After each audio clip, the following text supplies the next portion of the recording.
Israel और Hamas के बीच चल रहे युद्ध में अब ऐसा लग रहा है कि इसकी जद में लेबनान भी आने वाला है और उसकी वजह है ईरान द्वारा समर्थित लेबनान का आतंकी संगठन हिजबुल्लाह, जो लगातार इजराइल बॉर्डर पर रॉकेट्स और मिसाइल हमले कर रहा है।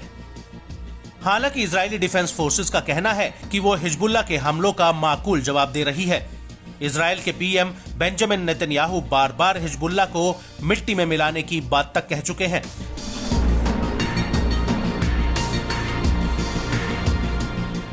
लेकिन अब हिजबुल्लाह ने इजराइल की ब्रेनेट बैरक पर हैवी कैलिबर बुरकन रॉकेट से हमला किया है, जो 91st डिवीजन का मुख्यालय है।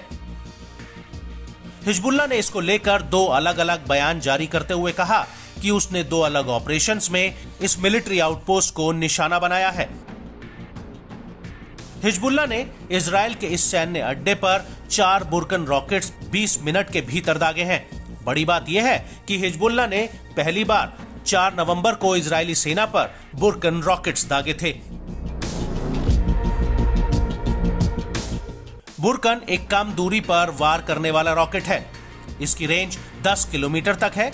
ये 100 किलो से 500 किलो तक विस्फोटक ले जा सकता है। साथ ही इसे पेडेस्टल लॉन्चर से लॉन्च किया जाता है, जिससे मोटर और बम दागे जा सकते हैं। बुरकन भारी रॉकेट्स की श्रेणी में आते हैं, जो शॉर्ट रेंज के समान ही दुश्मन को भारी नुकसान पहुंचा सकते हैं। हालांकि अक्सर इन रॉकेट्स को भारी भरकम कहा जाता है। इसके विस्फोटक साइज और रेंज में विपरीत संबंध है।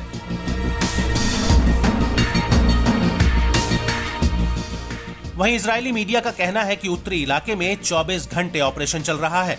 इस इलाके में लगातार हिजबुल्लाह की तरफ से दागी जाने वाली मिसाइलों को इंटरसेप्ट किया जा रहा है। इससे पहले इजराइल के रक्षा मंत्री योव गैलेंट ने कहा था कि युद्ध की शुरुआत से अब तक हिजबुल्लाह ने इजराइल पर करीब 1000 मिसाइल और ड्रोन हमले किए हैं, जिनमें से अधिकतर बेअसर रहे हैं।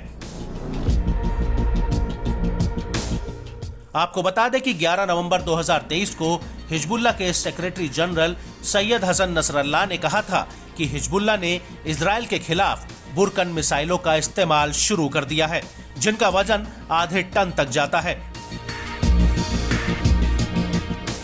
नसरल्लाह ने आगे कहा था कि लेबनान में कब्जे वाले इलाकों के भीतर इस्लामिक प्रतिरोध के अभियान बढ़ा दिए गए हैं।